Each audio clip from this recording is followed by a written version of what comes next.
All right, so today we're going to talk about Raceline optimization. Before we go into that, some logistic stuff. First of all, apparently RT Lab is now due on Friday for now. But more importantly, the project milestone 1 or the project proposal is due on, I believe Rahul said April 6th on Monday. And then we'll release the new simulator and the install instruction. I already have the repo up, and I'll add everybody to the repo after this class. I also send out a Google form, so please leave your GitHub username in the form so I could add you, because it's not publicly available yet. It's a private repo. We'll release all the instruction and make sure everything is at least somewhat working, right? There might be bugs still, but I'll try to get it done before Friday.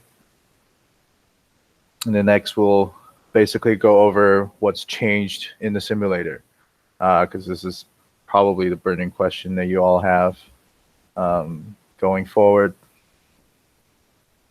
So first of all, a little bit about how the system structure will change. So what we did is we basically put the gym environment, the opponent agents that you'll be facing, and all the communication node inside a single Docker container, so you don't have to worry about installing stuff natively on your system. All you need to do is basically build this Docker container and have it running in the background, and it will talk to the ROS on your host system. So what you'll be seeing is, as usual, you will be sending out drive messages to some given topic. You'll receive the sensor topics, the sensor information through the usual topics. So you'll be basically getting all the scan through the normal ROS message type, and also the odometry for your ego vehicle and your opponent. It'll be on 2 different odometry topics. So the way this works is that the environment is running in the Docker container, and whenever you get sensor information from the Docker container, you could decide what you want to do. And you can do that by sending a drive message to control your ego agent through ROS, and then the ROS bridge node inside the Docker container will be listening to that topic. And once it receives a drive message, it'll trigger the opponent agent to make a plan. So then it will also stab the gym environment with both of the drive input and then create a new observation. So I think, at least for now, most of the interface won't change on your side. You'll just be running a different simulator, but all the interfaces are the same. So you still have the choice of using either Python or C++, because ROS is still in the loop. Yeah, so basically what will be available to you is all your ego agent sensor topics, such as pose and speed, which is a odometry topic. The LiDAR scan will still be on a laser scan topic.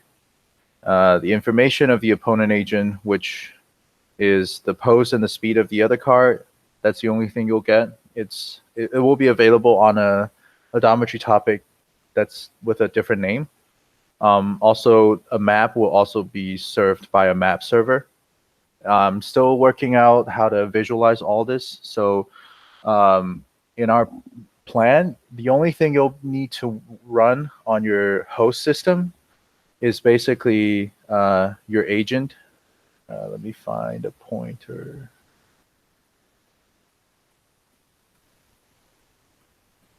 So what you need to run is the agent node that you write, and also on the side, I'll provide a template launch file which launches the visualization. We'll be doing that in RViz, and hopefully everything just works, and that will be the only thing that you launch on your side.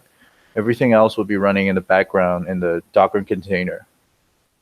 Yeah, so you won't be seeing any of the agent code or deal with the OpenAI gym environment at all. So you'll get the usual ROS interface that you're familiar with.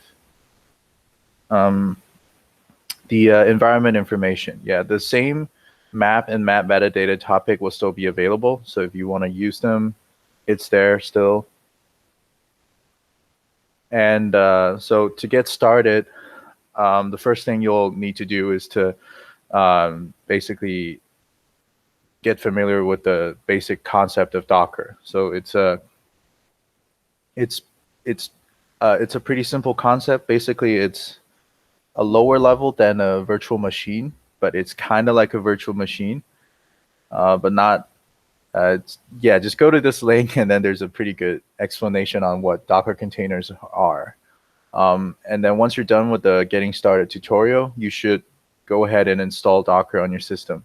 So I'm assuming that all of you, at least one person in your team has access to Ubuntu on their system. So all this is still based on Ubuntu. I probably won't have time testing it on other systems, but this requires you to run ROS natively, which I assume most of you have it on Ubuntu. So I'm all the tutorial are based on having an Ubuntu system. Next, I've sent out this link already, so please fill out the form with your GitHub username, and I can add you to the repo, and I'll give you access after the class. And lastly, you can clone and follow instruction in the README to install the environment. Currently, I have the Docker container set up, but I'll still need some debugging on the communication bridge side. So things are not fully working yet, but it should be. I'll make sure that at least the basic version is up and working by Friday. But meantime, you should be. Meanwhile, you should be getting familiar with Docker and know the basic concept and the basic commands to run Docker containers. All right. Any questions? For Docker? Oh yeah. For Docker, will we be, so you basically run the container, and then are we basically doing like a Docker exec kind of thing to run their code in it? No, you don't have to do that at all. So I will open up the communication. So once the ROS communication node is running inside the Docker, it should look like it's just running on the host system. The code is actually running inside the container, but you will still be able to communicate through topics. Okay. Yeah. I don't know. Maybe I'll have a better explanation in the README when I update it. So then why do we need to? So the Docker container is being run on your computer? No. This is for all. This is still all local. So this is basically a test container for you guys. Oh, okay. Gotcha. Yeah. And then when you, at least on our roadmap, when you, in the final race, when you submit your race code, it will be another container maybe that has the similar host system set up like you have, and then we'll pull from a GitHub repo that you provide. Mm-hmm. Yeah. So Billy, could you just explain if do all teammates have to install the Docker, or could other teammates remotely access the Docker? There won't be any remote access as of now. You should all just install and build the container locally. Okay, and that host system can be any host system? Nope. Currently, I'm only testing it on Ubuntu. There's no guarantee for Mac or Windows. When you say Ubuntu, will it work with both 1604 and 1804, or? It should. It should, yeah. Okay. I mean, so if you're in this class and you somehow don't have Ubuntu available, let's talk. I'm not really sure how you'd even be doing the labs at this point, but we can try and help you if it's a big problem. Does this work for both melodic and kinetic? So the ROS inside the container will be melodic, but it's only communicating through topics. So I imagine it would work with both. Okay.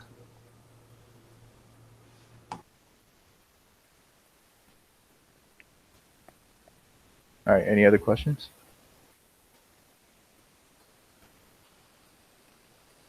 All right. Next, we'll get started on the Raceline optimization lecture. So an overview. First, we'll go over how we define splines and trajectories. So up till now, you're working with basically paths, so like the waypoints that you recorded in Pure Pursuit. Maybe you have some velocity profile on there, but it's not created like you may be just creating it by slowing it down at the corners, and the shape of your path is not optimized. Next, we'll go over some strategies that optimizes for lap time. So the first one of those strategies is using convex optimization to find an optimal velocity profile. And then we'll also go to a strategy that's based on evolution strategies to search and evaluate different solutions of the combo of raceline and velocity profile.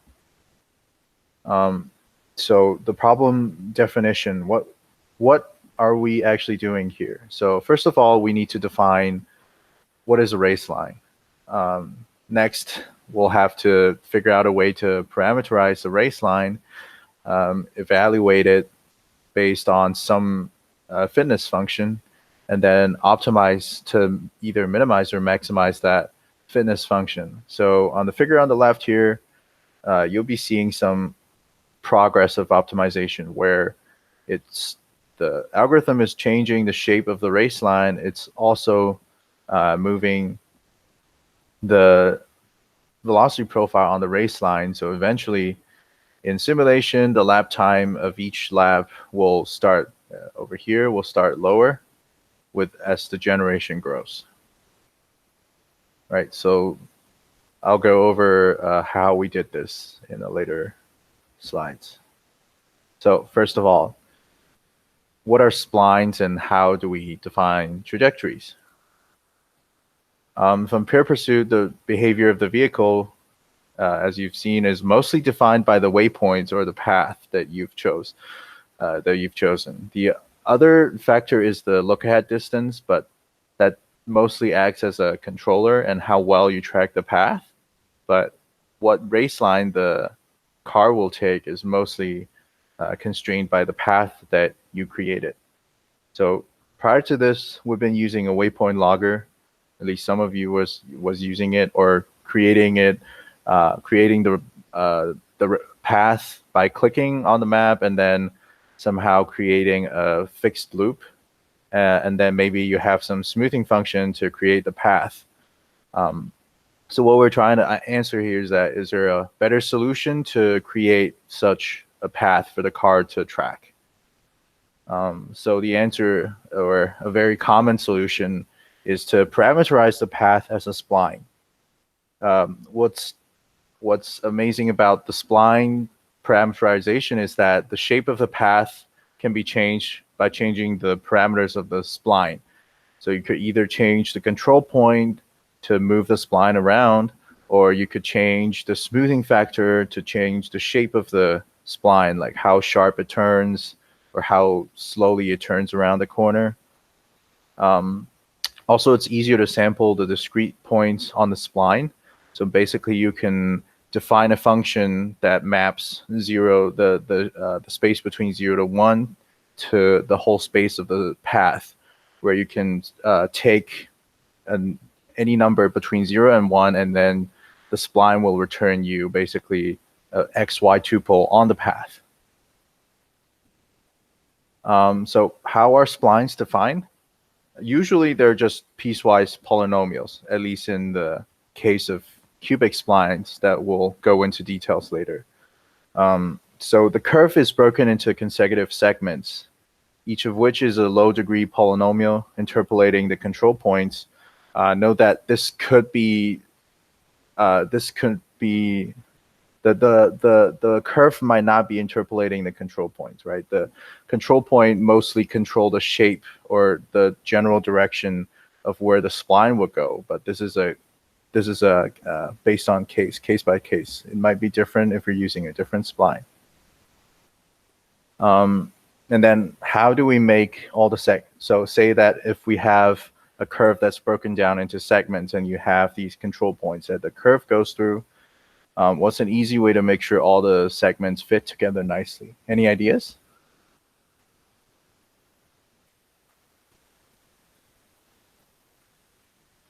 Force derivatives to be equal.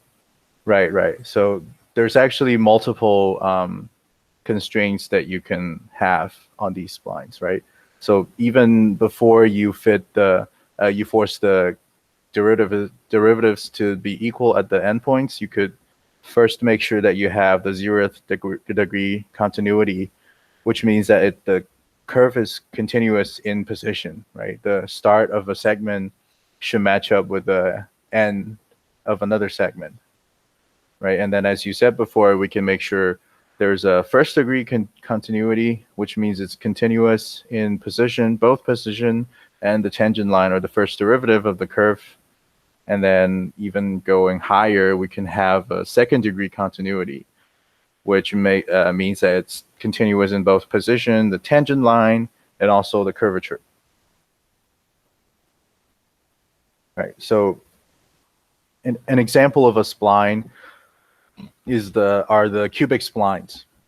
So basically, a very common way to represent these piecewise polynomials are using cubic polynomials, right? They're the lowest order polynomials that can interpolate 2 points and allow the gradient, or the 1st and 2nd derivatives at each point, to be defined, so you can force these CI continuities that we defined before. Also the piecewise definition gives you local control, which means that you can move a single point in the free space, and it will give you a completely different spline. Right. Also, a higher and lower degree spline are also possible, but they are usually either not as smooth as you want or as hard to solve for. Basically, the higher degree would mean that you'll need more constraints. All right. For example, if we want to design a spline such that it goes through all these control points that we see here. So basically, at T0, you'll have the spline going through point X0. And at T1, it'll go through X1, T2, it'll go through X2, etc., etc. So the first thing we do is to, as we said before, the cubic spline are basically piecewise polynomials, right? We can just break down the equations into segments, and each one of them could be represented by a cubic polynomial with 1, 2, 3, 4 coefficients, right? So for example, x1 of t here, this is for the segment between T0 and T1. And then you basically just represent each segment as a cubic polynomial. Is that clear? Any questions?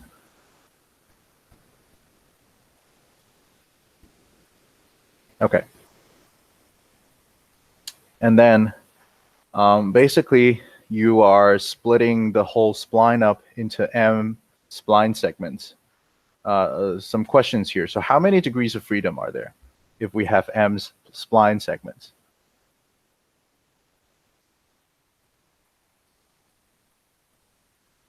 Right. Yeah, you'll have 4m because you have 4 coefficients for each equation, right? So how many constraints do we need to solve this? Right, we'll also need 4m. So how do we set up the constraints so that we can solve for this equation, right? As we said before, there's 3 degrees of continuity that we can make sure all the spline segments match. The first of all is the continuity in position at connecting points of the segments, and then we can also make sure it's continuous in both. All the segments are continuous in both the 1st and 2nd derivatives. So now that we have some constraints that we can use, we'll start by basically this is basically a spline that goes through all the control points, and then we can start by writing out constraints for each of the basically the points that are one segment ends and the other segment start. So for the start of the spline, we usually define the first derivative at this point to 0. So it's a constraint that we can define and we can use in the future. And also we have a position constraint where at t0, this point should go through x0, right? And then for a middle point that's between two segments, we have two constraints here that basically make sure for the first segment at t1, it goes through x1. And at t1 for the second segment, it also goes through t1, right? So this is one equation, but actually two constraints. And then we'll have the first degree and second degree derivative constraint where they need to be equal for one end of the segment with the other end of the second segment. Right, and then this is the same with this point. And then at the end, we also define the first derivative of the end point at 0. So there will be two constraints also. Right, so for example, this is m equals 3 right here, right? There's 3 segments. So the constraints we'll have is basically, we can think about it this way, right? There's m equals 3. We have 4 points here. So that's m plus 1 points. And then basically for these middle points, we'll have basically m plus 1 minus the 2 start and end point. We'll have m plus 2 minus m plus 1 minus 2 of these type of middle points. And each of them will have 4 constraints. So that's 4 times m plus 1 minus 2. And then we'll also have 4 constraints in total for the start and end points, right? So that gives us exactly 4 m points. And then now we can solve for our cubic polynomial segments. Right. This is a very simple example on how how cubic splines are usually implemented. So this is actually a 1D example. Any questions?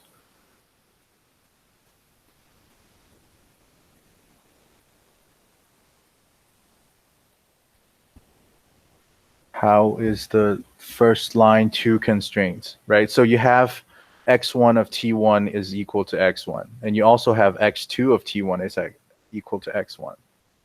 So that's constraints for both this line segment and also this line segment. So that's actually 2 constraints. All right. There are also other types of splines that you could use. But these are some very common splines. I think the most common splines that we'll see is usually the cubic splines that we talked about, and then there's the Bezier curves. There's the B-splines you'll see a lot too. We won't go into detail on how these are implemented because they get complicated. So basically, we want to introduce this concept of spline where you could basically easily parameterize a curve, and then you can basically sample a point very easily based on the equations you have, right? There's another concept that's associated with splines, which is curvature. So curvature basically means how much your curve is turning, right? So usually we define curvature through the osculating circle, as shown here, which is the circle that best approximates the curve at a single point. Once you have the circle, you can also calculate the curvature by doing 1 over the radius of this circle. So as you can see, the smaller the circle is, basically means that the bigger your curvature will be at that point. So an easy way for you, at least in Python, to get started using splines is the interpolate library. So SciPy has an implementation for finding B-splines given a set of n-dimensional points that you give it, right? So first of all, you'll call SPL prep. Basically, this gives you sort of like the equation of the spline. It returns you something that you can use in basically SPL EV. So this is evaluating a B-spline or its derivatives based on what SPL prep returns. So this, if you give it a number between 0 and 1, which is how far along on the curve you want to be from start to the end point of the curve, it'll give you well, for example, in 2D, it will give you basically a two tuple that's basically x, y of the point. There's also this other function which evaluates all derivatives of a B-spline. So at least you can get the first and second derivative, and from that you can even calculate, say, like the heading angle on each point of the on the spline, and also the curvature at each point of the spline. Right. So now that we have basically a good parameterization for writing out a curve, is the spline enough? Right? Like, what else is needed to define a racing strategy for a given race car for a given track? And is the shape of the path long enough to define a good racing strategy? What do you guys think? Optimization in terms of what? Like, what are you optimizing for? Yeah, so this line that we get is just a continuous path, but may not be like smooth or anything because we haven't imposed any constraints or inequalities on the derivatives. Mm-hmm. That's one thing. And you might want to optimize the path in terms of length or the time it takes to complete based on dynamics. Mm-hmm. That's a good point. Also, what is this?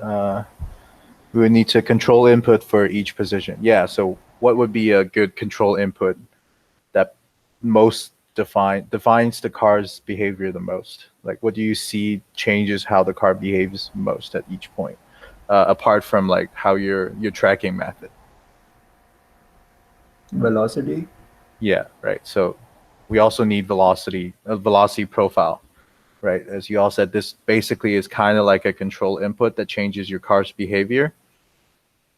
Right, and then it if you have a tracking policy, whether you're using an NPC tracker or you're just using Pure Pursuit, this should be enough to define a racing policy around a track.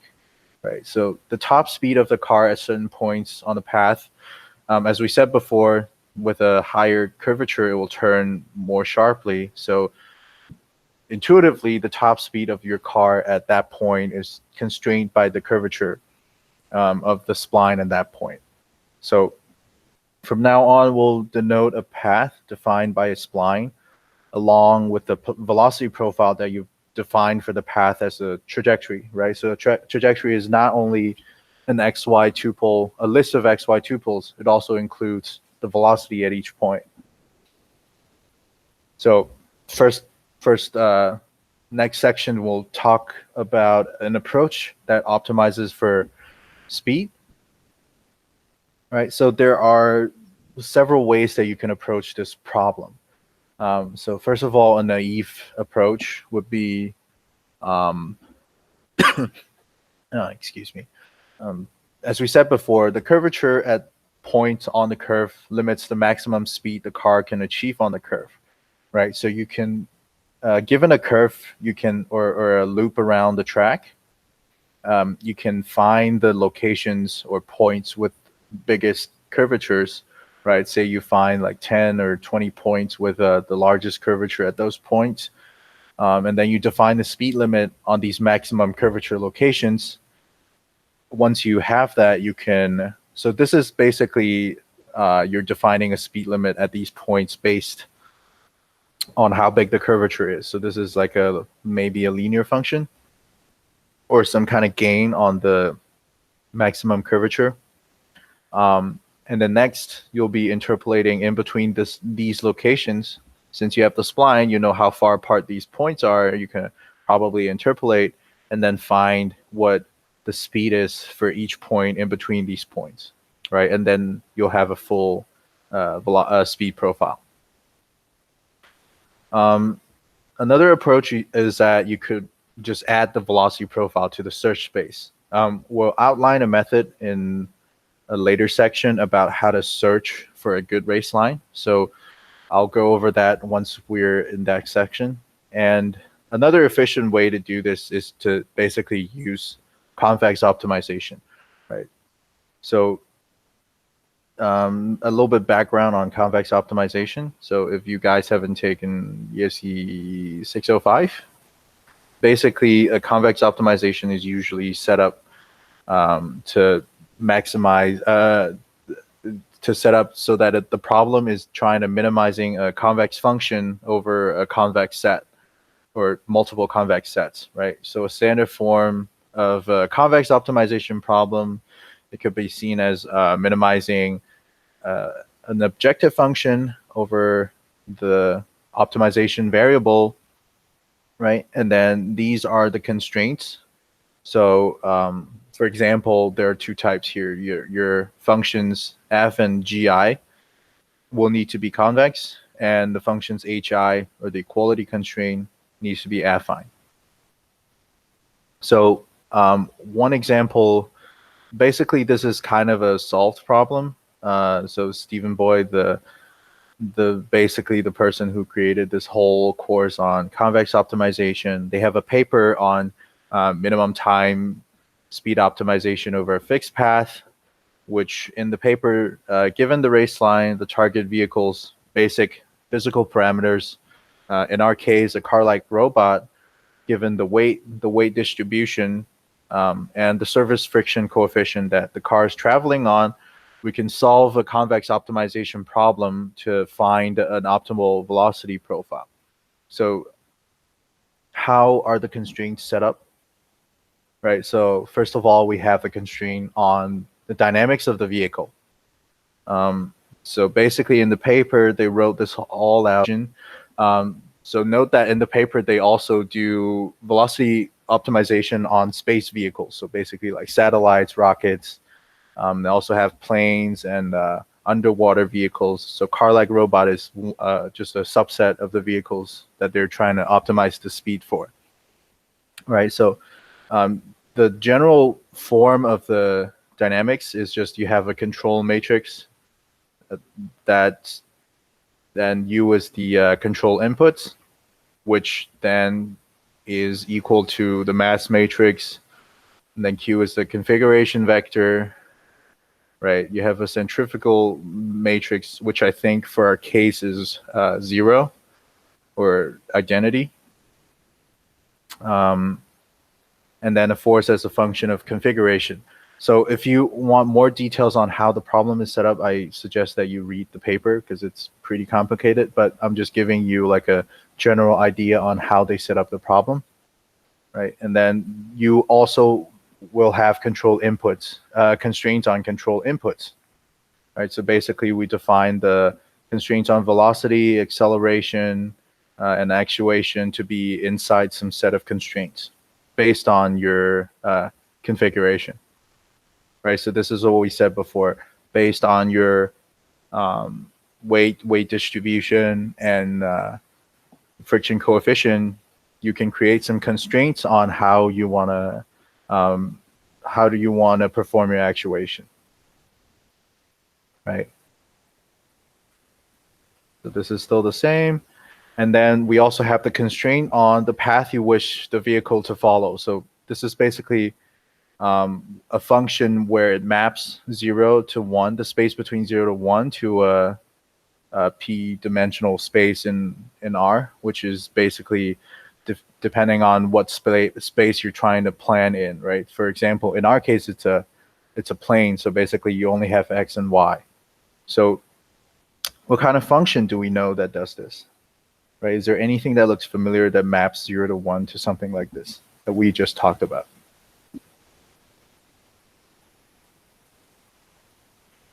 Right, so the little hint is 0 is the start, 1 is the end.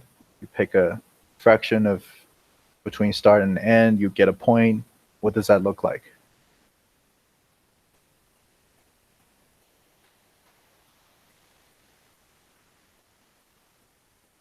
Right, basically looks like a spline function that we just defined, right?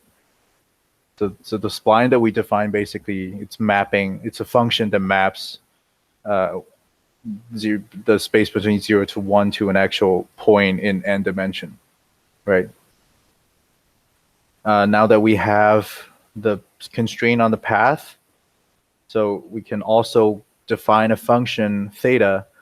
So theta maps well, before that, big T is the time Basically, it's between t would be between 0 and big T. 0 is the start of traversing the path, and then t is the time when the vehicle reaches the end of the path, right? And the function theta basically maps the time to a value which represents a fraction of the path length which has been traversed. And then put it all together. Before we put it all together, there's also constraints on, given the path that you have, what is the constraint on the vehicle's acceleration and the vehicle's velocity? And then basically putting it all together, the goal of the convex optimization problem is to minimize the big T that we saw, right? That's the time that you arrive at the end of the path. So you want to arrive at the end of a path as soon as possible. So you're basically trying to find an optimal velocity profile, right? So you're minimizing T, and then these are all the constraints, which are your configuration constraint, your path constraint, and then your control input constraint, right? So how to solve this? You could use CVX, which is a convex optimization solver. You have to write out the problem. You can do it in either Python for sure, and then in C you might need to use CVX Gen to create executable that solves for this problem.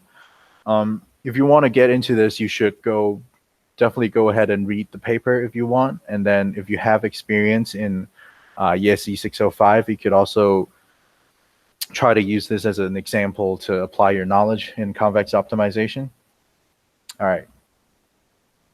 So next, we'll be going over basically a search strategy on how we find a good solution, right? So we talked about how we parameterize it. We talked about how to find where will we be able to, so those are based on the configuration.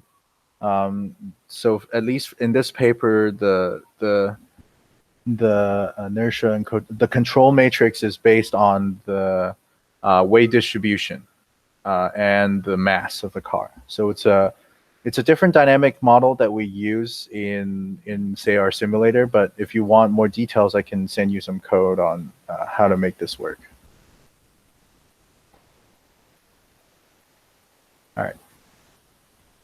So yeah, we still need some strategy to so basically now that we have a way to optimize say for the velocity profile for a given spline, you're still only optimizing for one spline, right? You don't know if there's a better spline out there that would give you a lower lap time. So we also need to search over basically this whole space where we parameterizes the car as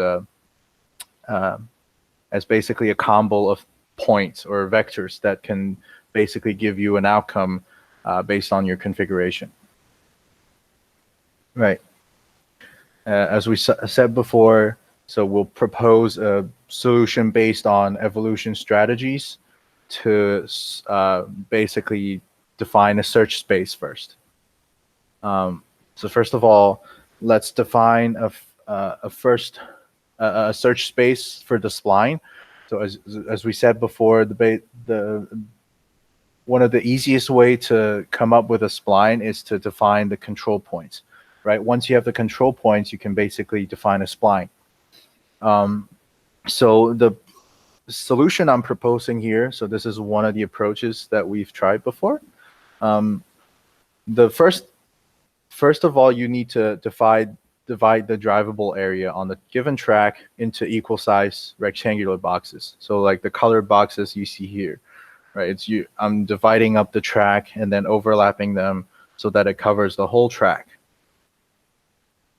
And then next, basically inside every single rectangular box, because they're all the same size, it will provide you a bound on both the X and Y coordinates of a point. Say you want to find a point inside the box, right? In the frame of each box, you can basically easily sample this, right? You have the lower bound and the upper bound for X, lower bound and upper bound for Y. and it's really easy to find a point inside a box. And then if you have n boxes going around the track and then covering the whole track up, you can basically very easily form a vector of in the 2n dimensional space that defines the control points, right? So and then after all this is done, we also keep track of all the transforms between each box in the map frame so that we can take the points that we sample inside these boxes and then transform it into the world frame. Is this point clear? Any questions? So what we're trying to do is basically trying to have a very easy way to find control points along the track that can form a spline.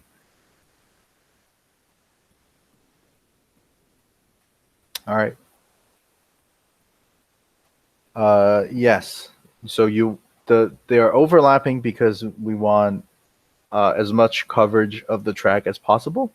So you don't want to accidentally miss some of the control points. So the control points, they don't necessarily need to be non-overlapping. So the hope is here. So the hope here is that after some optimization, it will learn to not do this overlapping thing, which might make the curve go something crazy like this, right? You don't want the curve to look look something like this. It's all just going overlapping control points. All right. Now that so basically these yellow points in the picture here is basically the points that you can sample from each of the boxes. As you can see, they might not be on a straight line or anything. They're just all over the place. And then now you sample the points inside the boxes. You can generate this blue spline basically based on these control points. So in this case, in the figure, we used a third order B spline. So B splines, they don't necessarily go through the control points. The control points only changes the directions that the spline is going, and it changes the shape a little bit. Right. So now you see how this all comes together, right? So depending on the choice, on your choice, the spline might or might not go through the control point. Right. Any questions on this?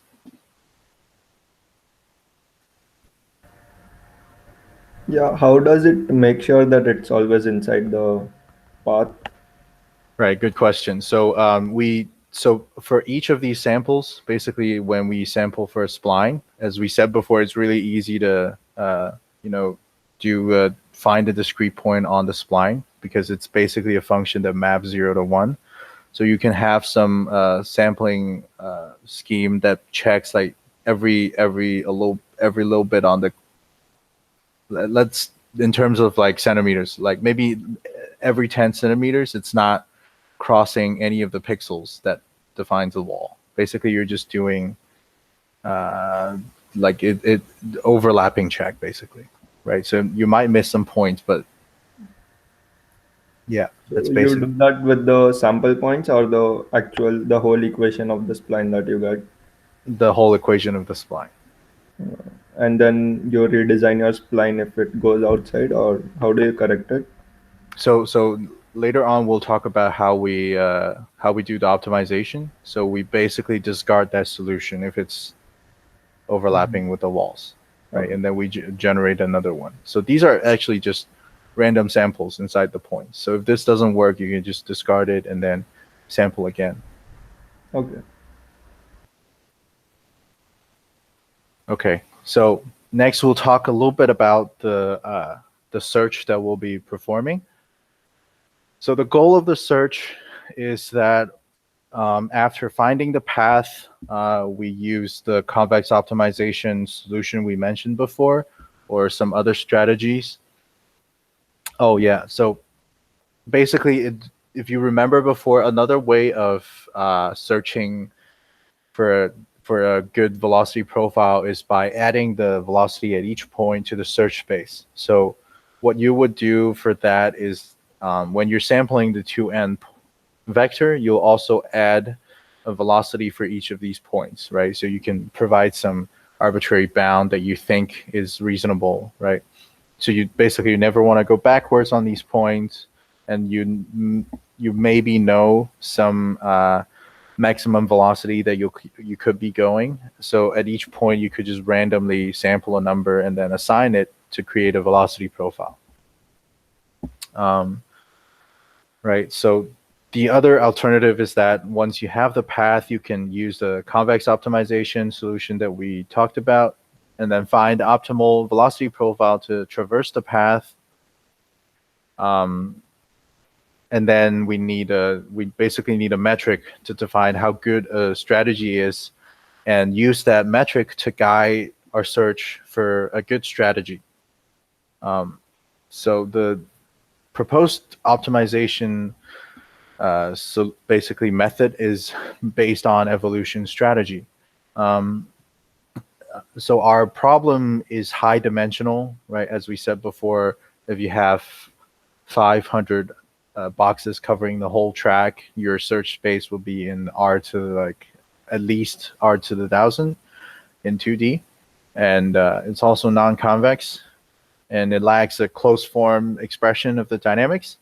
So the reason we chose evolution strategies to solve these kind of problem is that it's a gradient-free black box optimization, which doesn't require any information on the gradient of the function that you're evaluating, right? So this evolution strategy is basically inspired by natural selection. And it was created in the early 1960s. It's developed in the 70s, right? It was proposed to solve some of the tabular RL problems, but because of the large computational power that it needs, it didn't really gain any traction until recently. Now we have a lot of computing power at our disposal. It became very popular again in deep RL. Basically, people use these type of strategies to search for the weights in the neural network, which is, it's very high dimensional. So the intuition is this genetic algorithm, which is only slightly better than random search. It's not exactly. So I'll talk about how. So it's a variant of ES, which has so it balances between exploration and exploitation. So it usually works pretty well comparing to random search. It's not completely random. It's more like a guided random search. Mm-hmm. All right. So the intuition of ESs is usually that you randomly generate an initial generation of vectors, right? So basically the vector we said before that represents the whole spline. Basically those are the vector of points that you sample inside the boxes, right? And then you can create a velocity profile for each of those individuals in the generation. So say for this is a hybrid parameter that you can tune, but for example, with a population size of 1,000, you would randomly generate 1,000 of these vectors, check for their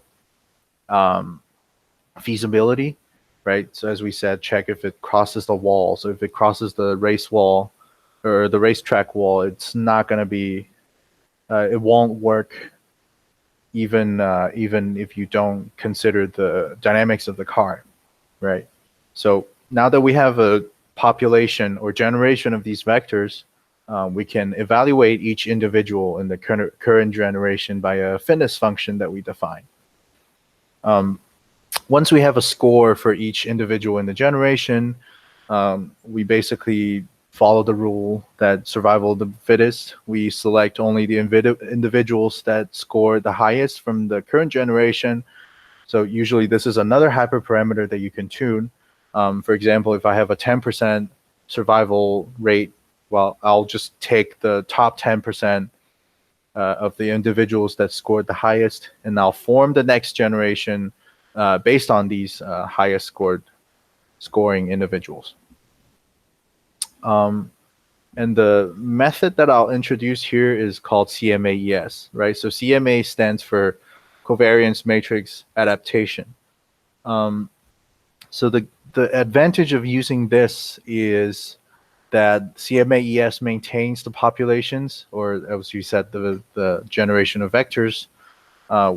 It maintains this population, this idea of population using a Gaussian distribution, right? So you can create a mean and a covariance matrix for your current generation. And basically at each population, the mean and covariance matrix is evaluated at the end of each generation. And then you adaptively increase or decrease the search space based on the current solution that you have, and then creates the search space for the next generation. Maybe I'll show a figure here that kind of explains what's going on, right? So these are two 2D examples. So each of these blue, green, or red dots are a single individual in the population. And then this function in the background, basically, it's a 2D function with the lighter the color is, the lower the function value is. So it's just trying to find the point with the lowest function value. So you can see it starts out with an initial Gaussian distribution. There's basically a circle here. And then you'll keep a mean and the variance. So the mean is basically the green point, and the red point is the point in the current generation that has the highest function score, or the lowest function value that we have here, right? So as you can see in the beginning, it sees that, oh, there's a lot of difference in the scores, so I'll just increase my covariance, the norm of my covariance matrix, to basically spread out the population, right? So this is an exploration that is trying to basically adaptively change how it explores, right? And then once you have some populations in the area with low function values, right, as you explore here, it slowly sees that, oh, this area is really good. It has really low function values. And then it will start to converge on that area, and then eventually it will converge to a single solution. So this is the exploitation stage, where the norm of the covariance basically goes to really tiny, right? As you see, it converges on one point. And the same goes here,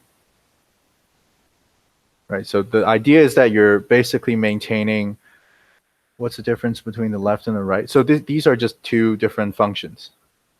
So this is one example. This is kind of like a grid-like with these are just two different functions that it's trying to find the minimum value.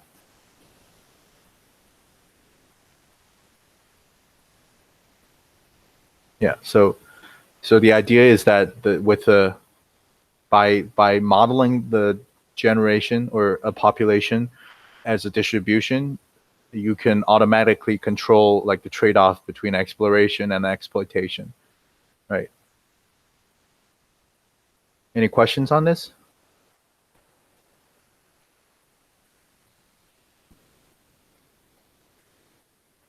Okay. Right.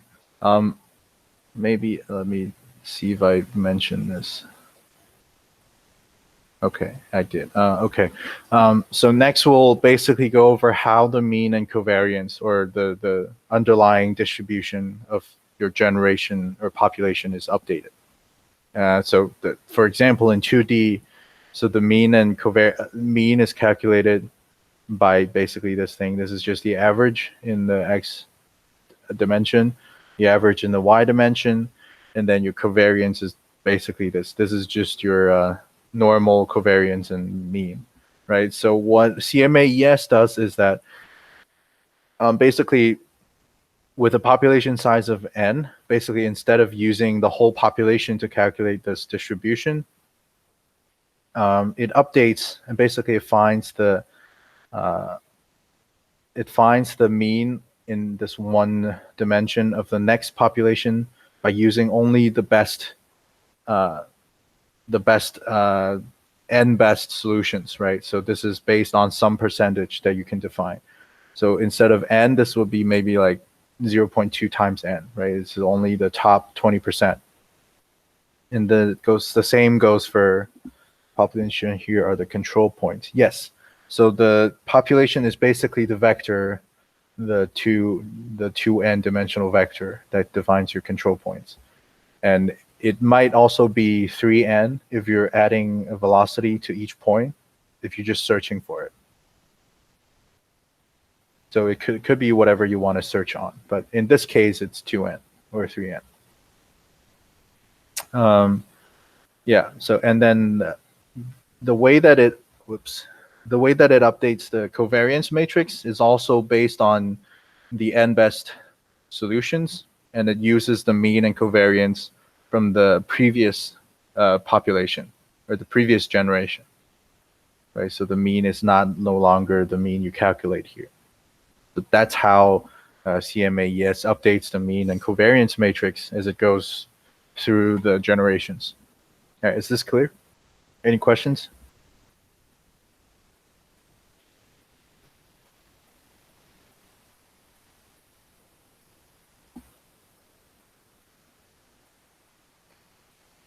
I see someone shaking their head. Any questions?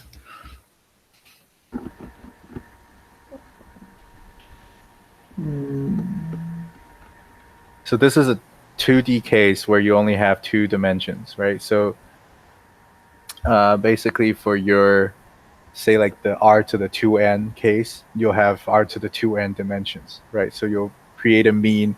Your mean will also be a 2n dimensional vector. Yeah, why is covariance not calculated on the new mean and the? You don't Like, know when you're calculating this, because you're trying to do you remember this is where the adaptation between exploration and exploitation comes in, right? If you use the new mean, it basically won't change the covariance anymore, right? Because this is also just it will keep the covariance the same. If do you see this, how it's not changing the covariance if it's the new mean? Yeah, but what's the logic behind using the previous one and not something else?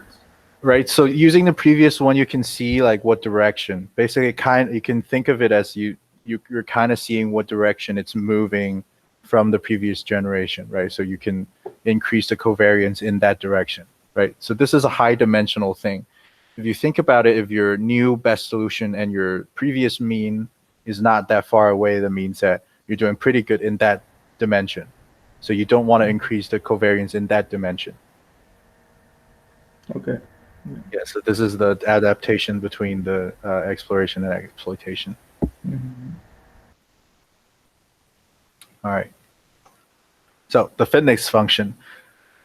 As we said before, it's very important that you have a metric that evaluates the performance of a candidate in the generation, right? So basically in our racing context, or at least for the single car time trials that we're trying to shoot for here, the lap time is the very good candidate for as the fitness function.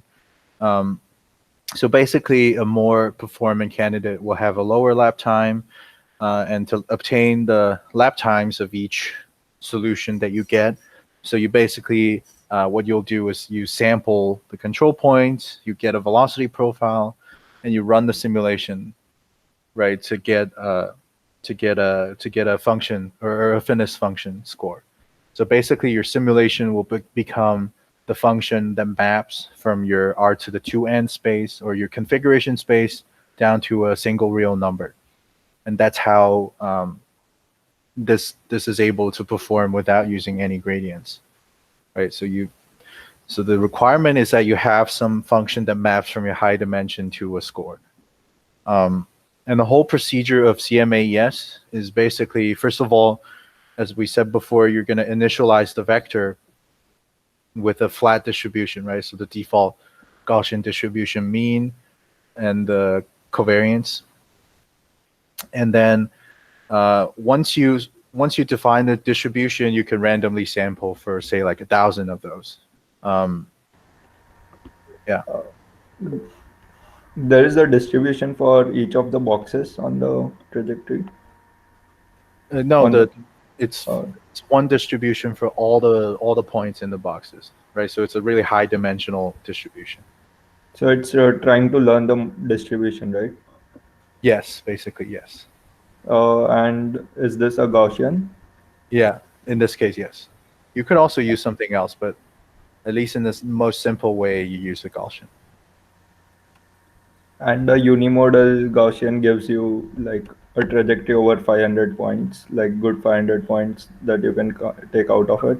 So this the problem with a unimodal Gaussian is basically that you don't get any diversity in your final solution, right? You might have very good solutions very far apart, but with CMA, yes, you only exploited one of them and you converged on only one of them. So this is the one of the downsides. But you can definitely explore using other distributions. You just have to have a good way of setting up the distribution and then updating how the distribution is modeled. Okay, thanks. Another question: the number of candidate points sampled from the distribution on each iteration is always the same. Candidate points sample from. You mean like the number of candidate solutions, or you mean like the points in each candidate solution? So the number of points you sample to generate the spline is always the same. And also the number of candidates, right, with the rejection sampling that we talked about before, where you check if it's intersecting with the track walls, you should also sample until you have a fixed population. Is that clear? Okay. All right. So once you have this population of vectors, you can basically run simulation on each single one of them. And you calculate the fitness score of each candidate in the current generation. And once you have the score for all the candidates in that population, you can then isolate the best n%. So this is the survival percentile. So you isolate the best n% of the population in the current generation, and then you use those along with the mean of the current generation to calculate the covariance matrix for the next generation. And you also update the mean after that, right? Now that you have an updated distribution, you can move on to the next generation and then sample a new set of candidates from that distribution. And then you just iterate through these 4 steps here until convergence. So the way that you see convergence is usually just that either the lap time, the score that you're evaluating stops dropping, or the norm of the covariance matrix that you're maintaining as distribution, it drops below a certain threshold. So you know that all the solutions are converging on basically one solution. All right, any question on the procedure of CMA? Yes. So this is iterative. You're going through generations. 2D case. What is the ideal distribution you're aiming to get mean around in the center of the track?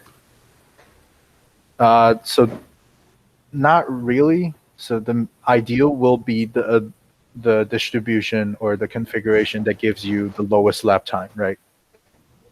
It doesn't necessarily have to be in the center of the track. I have one question. Yeah. So this gives us the optimal XY points around the track, right? Like optimal trajectory in that sense. So there's no optimality guarantee on this, right? It at least gives you a local minimum, but it can't guarantee the global optimum. Okay, and for the fitness score, we need to find the minimum time, and for that we need a velocity profile. Yeah. So how are we calculating that velocity profile from this? So there's 2 ways that I proposed before. It's just actually 3 ways. It's just different strategies. So the first one is that you find the points on the path with the highest curvature, right? So you know the curvature is the limiting factor of your velocity. You could just set a fixed velocity on those points and then interpolate between the points. That's one strategy. And the other one is just add the velocity to your search space also, right? So instead of searching for 2 to 2n points, you also add velocity, so the search space becomes 3n points. Okay. Thank you. Or lastly, the convex optimization, right? Because you already have the race line, you have all the physical parameters, you can solve for optimal velocity profile. Okay. Yeah, so that's the 3 strategies. Okay. Questions overall on anything?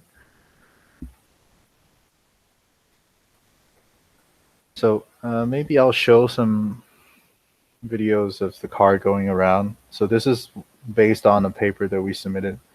Well, I'll go over the references first. So the first one is the speed op, basically the convex optimization problem to solve for optimal velocity profile. So you can, if you're interested, you should go read this paper.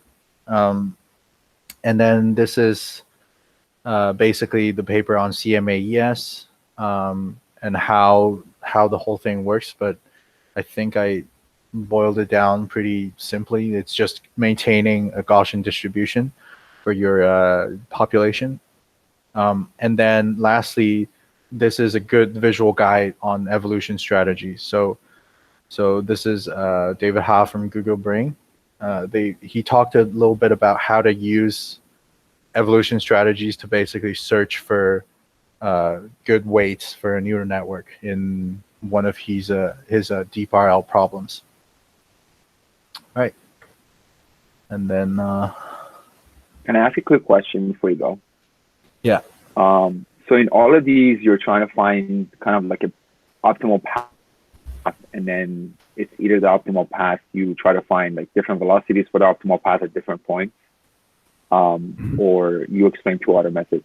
My question is, what if, so this is, I guess, assuming that you have one path and you want to optimize your lap time. What happens, like, how do we update this to work when you have like moving objects like cars and your path isn't going to be the path you decided before? How do you like optimize for speed? So that's another kind of like a different setting, right? So it won't work in the setting that we have here if you have moving obstacles, obviously. So you need to do you'll need to do some optimization online then. So this is all offline, right? This optimization runs offline, and then you create this. This could give you a nominal race line, basically. If you have moving obstacles, you'll need to do some optimization online, either use trajectory generation and then check for the cost function of your NPC to pick a better, basically a better line that your car will actually track. But you can still use whatever comes out of this algorithm as a nominal race line, right? So if you don't have obstacles, you can just follow this. If you have obstacles, you can do something else. And so I understand the path part. How would the speed come in? So I understand like you can have like a path, optimal path. But if let's say we have this optimal path and we have moving objects, and we want to optimize for speed, we have to, when we have moving objects, we have to like find a new optimal path online and then do the speed optimization on top of that, or no, if we want to do it online. You will just be deviating from this nominal plan that you found offline, right? And once you clear the obstacle, you can come back onto this plan. So if you have like, if you have moving obstacles, this wouldn't be a good solution to. This alone wouldn't be a good solution. You'll need something else to either figure out, basically shorten the horizon of your planning. So you're only looking at, say, like 2 seconds ahead, so you can plan for a shorter trajectory, and also still have an optimal velocity profile. So you can still use this convex optimization strategy on that short path. It will be faster than having a very long path that goes around the whole track. And that's one approach. And also you can basically generate trajectories and then have a cost function for a bunch of trajectories that you generate.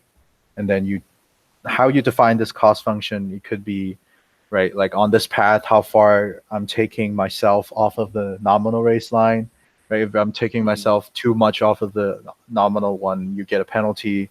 or like how close you are at any point of the trajectory that you're close to the moving object. And then you'll get a penalty if you get too close, right? You can have a defined cost function or a set of cost function, and then you can calculate that cost function for each of these trajectories, and then you can pick which one would cost you the less to go off of the track or go off of the nominal race line, basically. Makes sense. Yeah, thanks.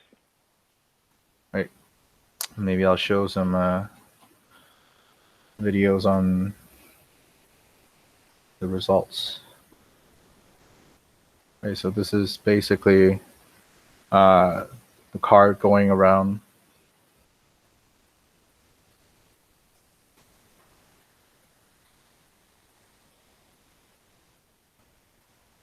I think the video is just choppy on Google Meet. But yeah, basically what we did is we basically use this evolution strategy based thing, and then we found solution for the Levine lobby and the MLab lobby. Now you guys were getting pretty close, at least for last semester, they were getting pretty close to this solution that we found. So in this, the MLab time, it did like 16-second laps, basically, with this approach. All right, that's it for this Raceline optimization. Any question at all? Any question on the previous labs? I think the TAs are still here. At least I'm still here. Sid is still here. Any question for previous labs or this? I got a question on the RRT. Yeah. So what would you recommend for, at least for trajectory tracking? So like, let's say you have a RRT path. Should you control your car to follow that path, and then once it gets close to the goal, find another path, or just find a new path every time step? So there's. I would suggest finding a new path every time step. This way, you're always updating if you're colliding. Your path is colliding with some obstacle, right? Because with the previous, if you're not doing this, then you can't guarantee that once you're at the end of the path, you're not colliding with anything. So that's the safe way. The safe way to do is to generate a new path every time step. But the problem with that is you'll need a. I think someone mentioned that before. Basically, the trajectory stabilization, right, or a hysteresis kind of cost function that you need to implement, right? You don't want to switch between two very different paths very fast. Right. So one way is to, after you found the path, you can smooth it out with a spline. So basically, you can have some control points now, right? You have, depend on how you make the search, you have like 4 or 5 points on the tree or the path that you found. You can use those as control points to find a spline, and then track that. It should help a little bit. Or you could use RT. If you're using RT star, it should also help with the jagged path that's switching between time frames. How does it help reduce the switching? I see it helps smoothen the trajectory or make it better, but I don't see how it helps in switching, because if I have an obstacle right in front, then both of the sides are equally probable almost, and RRT will generate either sides in different times. And if I keep updating very frequently, then it keeps jumping around. It doesn't help. It helps a little bit in terms that generally your lowest cost path will be one side straighter, right? In going forward direction, assuming you don't have any obstacles. At least it will at least be slightly smoother for the first two, maybe the first 2 points on the path, but it will still do a lot of switching. So the strategy is to even smooth the path on top of RT star. Or another way is to, well, it might be more complicated. It might be a more complicated implementation, but you can basically have a cost of switching you can basically keep track of the previous path, and then have a cost of how costly it will be to switch to this new path I found, right? You want to have one that's very similar to your previous one. Just getting into like a more Uh, complicated implementation. Our main issue is that even if it is switching slow or like very fast, and there is an optimal one, but because it's switching as it approaches the obstacle, it kind of just constantly, turns its wheels back and forth. And so it doesn't choose one of them. Like if it had kept the wheels to the right for a bit longer, then it would have been fine. But since it just keeps going back and forth, it just runs right into the obstacle. So how are you guys tracking the path right now? Pure pursuit. Pure pursuit on the path you found. So basically, not resampling the path. Not right now. So basically, your look ahead distance will change very frequently, right? Yes. Yeah, because it depends on how close the nodes are, but yeah. Yeah, exactly. So if you can't have a fixed, so a good from like pure pursuit, you probably know a good look ahead distance that will keep your car stable, Yeah. right? So one suggestion I have is to, once you find the path, if you're not smoothing it, you can resample it so that you create more points on that path. So you can still Like pick one. it doesn't have problem if we give it one path, it doesn't have a lot of problem following it. But since RRT gives new paths every time, it keeps like in expectation it goes straight instead of left and right. Yeah, but it shouldn't. I've seen implementation before, but are you constraining your search direction for expanding the tree anyway? Like, are you? We Is just it- search in front of the car. Say that again. Sorry, I missed that. I So said we it's only just in front of. I'm sorry. yeah, Yeah, in you front of the car, like So- the front half of the car. So Okay. the sample points are always in front. And are you constraining how the nodes are expanding? Right. So if We you're have maximum expansion distance. yeah, so that's one. Do you have like basically a maximum angle between the branches? You can also do that. But with RRT star, I think the angles are better. Oh, so you're even having this issue with RT Star? Yeah, it's like it's not pure fully optimal because It's not fully yeah, optimal. It's just but it is more close. optimal. But it still like keeps jumping. Uh, do you have a visualization, or you can Yeah, kind of see what it looks like? Luca. Oh, you want me to take a video or? can share the screen. I mean, if you don't want to that's, share with. I just gotta get it set up real quick. Give me a sec. Oh, okay, but yeah, but what I found before is you resampling the path so that you can still have a fixed look ahead distance, or like somehow interpolate for the point that you're tracking. It helps a little bit. Oh, we are doing that. The problem Oh. is like the point to be tracked keeps changing, and not the.